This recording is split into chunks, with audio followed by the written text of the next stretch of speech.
Hello there and welcome to my channel, Novice Modelling in a Midlife Crisis. My name is Andy and today we're having a quick look at my Revell model set, level 3, 1/24 scale, Porsche 911 Carrera 3.2 Coupe G model, which comes with 109 parts and is roughly 17.9 centimetres long. And it's been a model set, as we can see.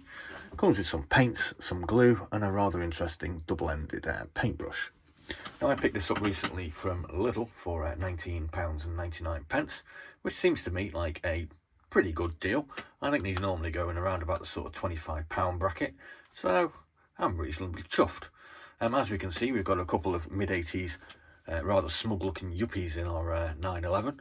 I'm kind of thinking that one of them looks a bit like Charlie Sheen. Yeah, well, that'd be the bloke, obviously.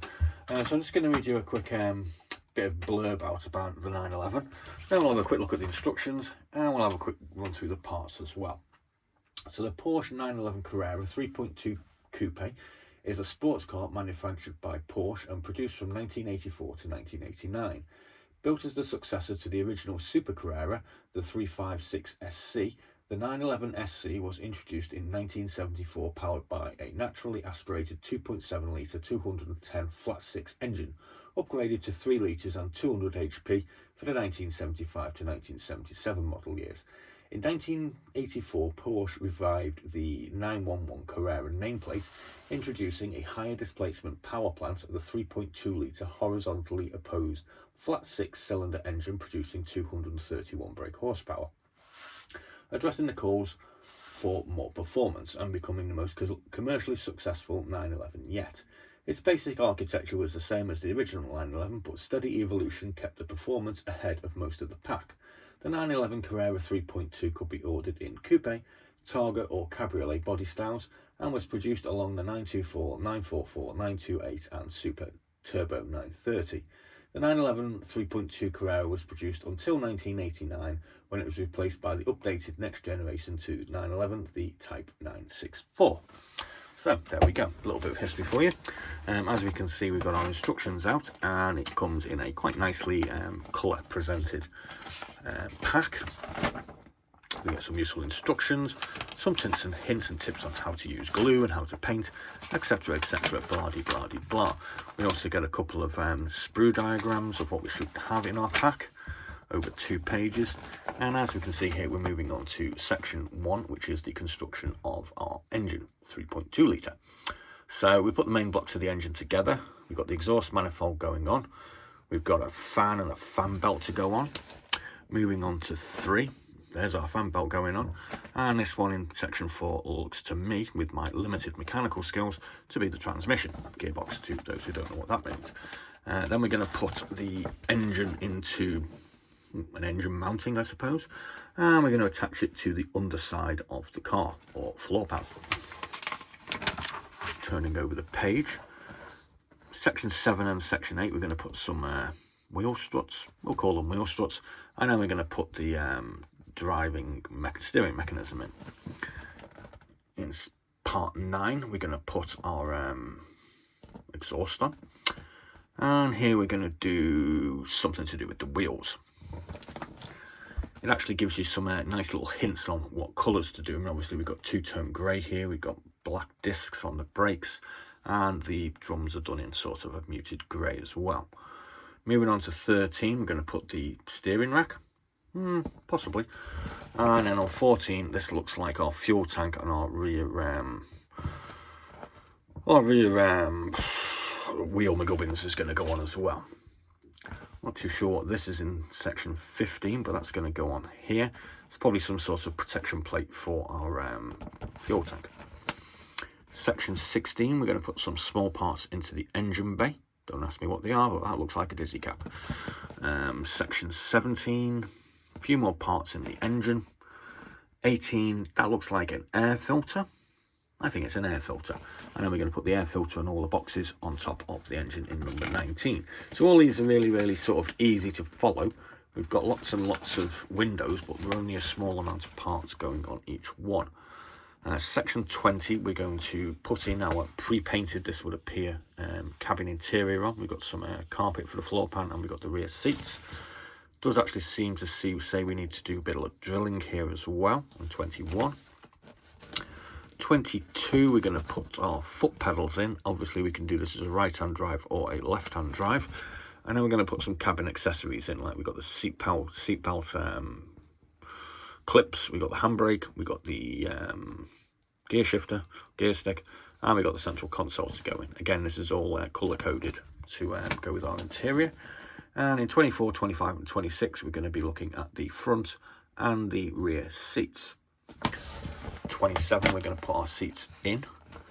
28, we're going to be doing our door cards. And 29, we're going to be looking at two options of our dashboard console, because obviously we can do left or right hand drive. 31, we're going to put the steering wheel in and the indicator arms. 33, we're going to put our dashboard into our floor pan, and then we're going to get the body out. As you can see here, we're indicated to colour in our interior in this sort of crimsony red colour, which is provided. 36, we're going to put, what's that? That's the bonnet cover, which obviously with the Porsches at the rear. And 37, we're going to put the floor pan, we're going to put the interior, and we're going to put it onto our body. 38, we're going to put some trim on our bumpers. 39, we're going to put the headlights in. And 40, we've got some more bumper work to do by the look of it. 41, we're putting the bumper on. 42, we're going to put our rear lights in.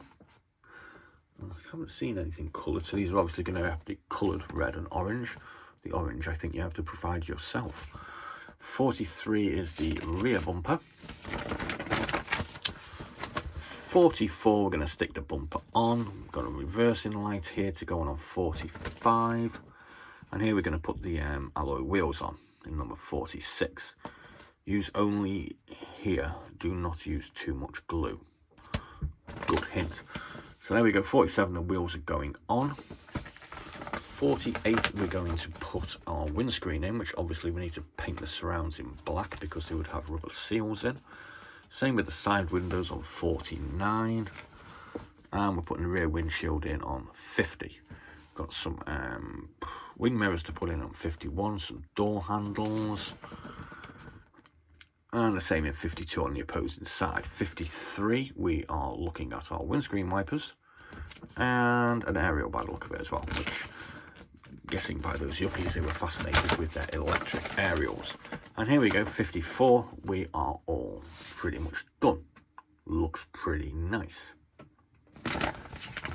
Haven't seen a decal sheet yet. Maybe that's in the box. Just excuse me a second, I haven't seen the decal sheet. Yeah, there it is. Panic over. Right, okay. So, excuse me, I've got a bit of a cold at the moment.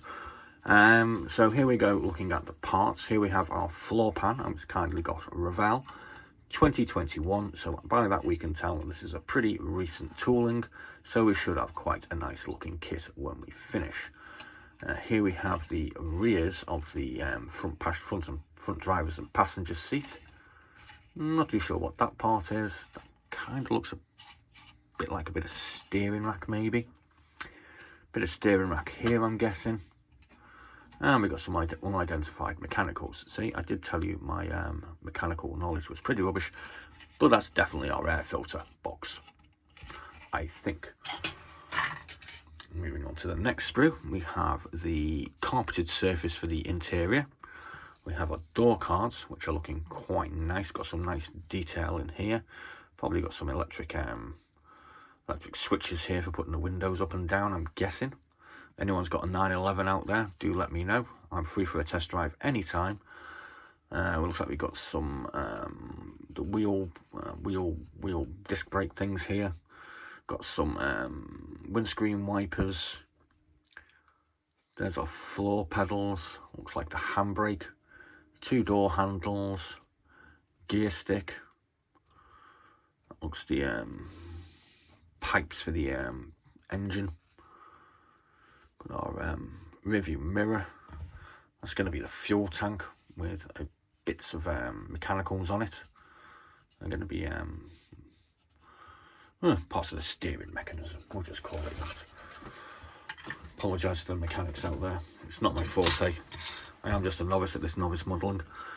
Here we have the rear seats by the look of it, and the extra part of the seats to go over the top there, maybe, or maybe it goes on the back, not quite sure. That looks like a parcel shelf. We've got a fan belt, and we've got a steering wheel, and as we can see, it's got Porsche written in it, as it should be. It'd be a bit of a shame if it said Audi. Here we have our front seats, centre console where the gear stick goes, and as we can see, we've got our right hand and our left hand drive option. Not too sure whether we should go full German or whether we should go UK, because we drive on the right side of the road, obviously. Silly Germans and the rest of the world. Here we have the rear bonnet, which is technically the boot, I suppose, because it is at the back, but who cares? We've got the front bumper. We've got the front and rear bottom sections of the bumper here. I'm guessing these are going to be headlights, but I'm a bit confused as to why there's 4 of them. Don't know. And we've also got our side mirrors as well. Again, nice detail. We can see we've actually got proper sort of grille here. It does go all the way through, as you can see my finger, so it's not just a mild impression. Bonus points for that one, Tamia. Revell even. Here we have a bunch of mechanicals. Probably should have done that one second, really. We have the engine. We have our transmission. Another part of the engine. It's part of the wheel things. And here we have part of the exhaust. Exhaust manifold, disc brakes, and I think it's front and rear disc brakes, and probably the fan, I would have thought. A few more mechanical bits and bobs in there as well. Moving on to the body. That's the famous shape of a Porsche 911 that we all recognise. That's all looking very nice. Doesn't look like it's got any flash or anything wrong with it. Got a little tiny place to park our Porsche badge. Can even see some detail on the interior of the boot here if you wanted to have it open, I suppose. All looks good to me. Here we have our glaze section. There's quite a bit of it. This is going to be the rear light cluster, which is all in one piece, so obviously you do need to paint that. There aren't any orange included or red. We have the front windshield here, very shiny, unscratched, and here we have the rear windshield. Here we have the 2 side window sets, and yeah, we've definitely got 2 different front light sets. It does confuse me. And these look like indicator clusters for the front. We've got a few other bits here, which I'm guessing that's going to be the side mirrors, maybe.